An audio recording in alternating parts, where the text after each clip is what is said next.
Guys, I'm just as surprised as you are. Today we're making custom shoes for Joe Rogan. When I asked him what kind of shoes he wanted, he told me anything low top was good. I honestly felt like this was an opportunity to finally do something besides Air Force One, so I got these Pumas instead.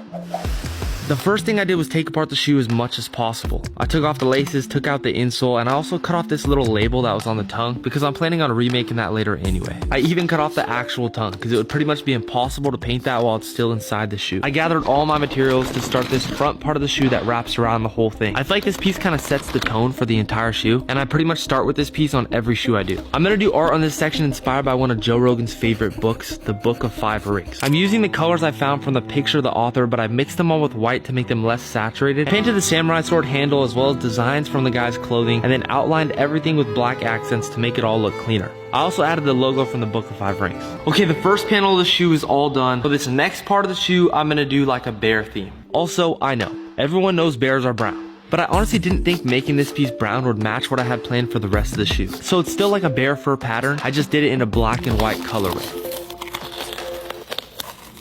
Now it's time to pull out the things I was most excited for. I ordered this elk skin literally the same week that I talked to him about making him shoes. Joe Rogan loves hunting. He also loves hunting elk. The outside of the elk skin was like normal leather and the inside was like a soft suede. It was also honestly the most stretchy leather I've ever used. And the next piece of the shoe we're gonna do is this piece right here. I also kind of shaved off the edge of the bottom piece to where I tucked it under this little flap that I'd already painted. It'd be a lot thinner and it kind of smoothly transitioned into the other piece in the front. And this little gap would be covered up by the laces anyway. All right, it's getting late. I got here early in the morning. This is what I have done so far. This is mushroom coffee. This is apparently Joe Rogan's favorite coffee. I'm gonna dye the tongue of the shoe with this stuff. I'm so stupid. I just put this thing on top of the hot burner. It literally melted and stuck to the burner. I packed that up and took it to the warehouse. It's been like an hour. That actually looks good. Since the laces are gonna be white, I always like to have the tongue like a different color so the laces kind of pop off more. If the tongue's white and the laces are white, it kind of like blends in. I don't know. I don't like the way that looks.